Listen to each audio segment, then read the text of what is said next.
conference for Lars and the Real Girl, which, first of all, it's always great to get to do one of these things for a movie like this in this festival because it's such an audience movie. It's really going to count on word of mouth, and I think the movie creates such a strong rapport with audiences that it's great to see them connect to a place like this. It's also great to be at a festival in which the screenwriter actually comes up, because that doesn't get to happen as much as it should. I think one of the great things about this movie is that playing a place like Toronto, where audiences are so key because the whole world comes to see a movie, it's not an elitist festival, will really pay off for this movie. So let me start by introducing the panelists, starting with the screenwriter, Nancy Oliver.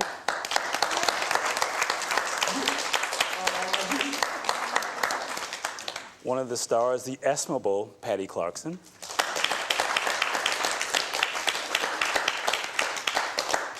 The equally estimable Kelly Gardner. Do you need a jacket or something? You look kind of chilly over there.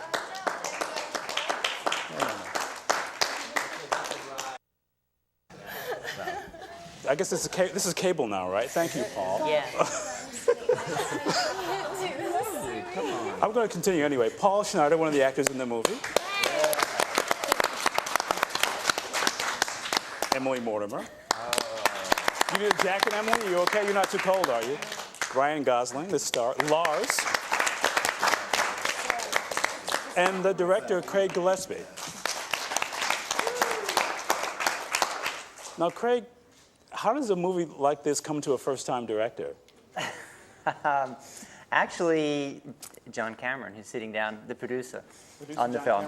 That handsome man right there. Yes, it's funny. We're actually, I'll try and keep it brief, but our wives are friends and been friends for like the last 5 years, and professionally we hadn't done anything together. And he called me up one day and said, "I've got this movie about a guy that falls in love with a sex doll."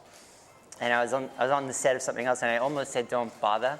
But being a friend, I said, "You know, all right, send it over."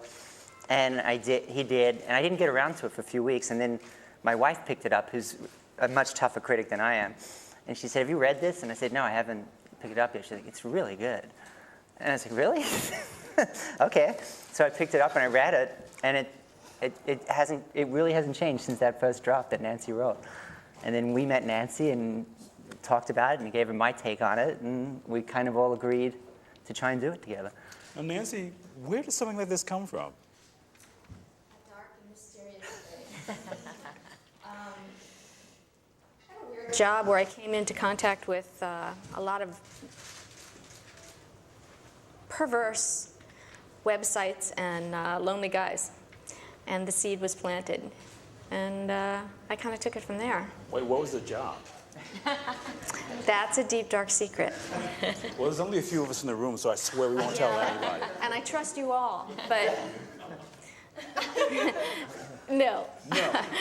Well, I'll move on to you then, Ryan. I mean, not about the website or anything like that, but God, look at you, yes. As a Canadian, you would understand perversity deeply. Wow. You guys gonna take that? I don't. No, it won't be revolt yet. Well, So passive. now, did somebody tell you about this, or how did the script get to you? I don't know. I heard the concept of it, and obviously I was intrigued, but I could never have been prepared for what I was going to read, So it's I think everybody has the same. I've never been warned so much not to ruin a movie in my life, Everybody who read the script, it's their favorite script. And I read it, and it was one of mine, I just thought it was such a, conceptually it's fun. It's a kind of a funny idea, but it's quite emotional. And I thought it was really beautiful. The idea that you could love something that didn't have to love you back, that love isn't a transaction, that it's something that you can just give freely of your own will, and that it's real. It's real even if it's not reciprocal, So I thought it was really kind of a powerful idea.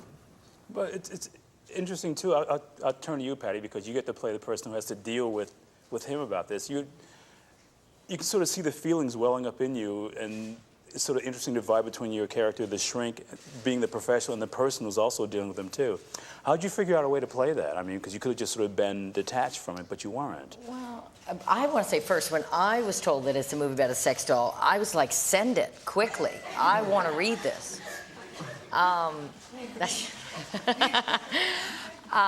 But oddly, I've done so much work being, but I've never played a therapist, and so I was intrigued to kind of enter the world, that character, and I don't know, it was beautifully written, and I'm acting with Ryan, so it was easy, I just had to show up, basically. And Craig was there to edit and guide and direct, but I don't know, I thought about it, and I thought, I actually thought, don't overthink it, and maybe that's the secret, just approach it, even though it's an intellectual character, approach it emotionally, because the intellect will be there, because that's who she is. And so, I don't know, but I was very excited to be in a movie with a blow-up doll. You want to talk a little bit more about that? Well, Kelly, you actually play a character who's really the 180 from Patricia's character. You're really all heart, and you kind of think with your heart in the movie. Was it interesting to play somebody like that, to have somebody who's just all feelings and is not afraid to express herself? It was really refreshing, actually. I don't find myself actually very often playing good-hearted people for some reason. So no, it was really lovely. It's a really giving movie to me, so it was great to release everything that was in me and give. So it was beautiful. This character is really special to me, so it was lovely. Well, Paul, I know you've worked with you actually got your start with a first-time director.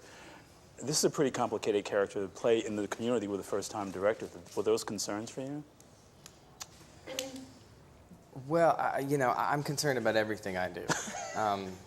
It's sort of, neuroses is my guide, so I don't really, so just waking up in the morning is hard enough. But in a way that I haven't quantified, nor I'm necessarily interested in finding out for myself, I respond to stuff. And I, at the very least, I think to myself, I could be in this film, and it would not be a mistake for the casting director. Like they wouldn't be fired. And so, at the lowest common denominator, that's my job, is to make sure that the casting director has a decent reputation after the film. And the script, for whatever reason.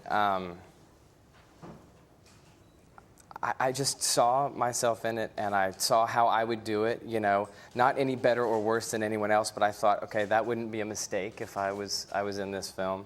And as far as, Gus's dilemma and his inner strife and all that other stuff, it wasn't that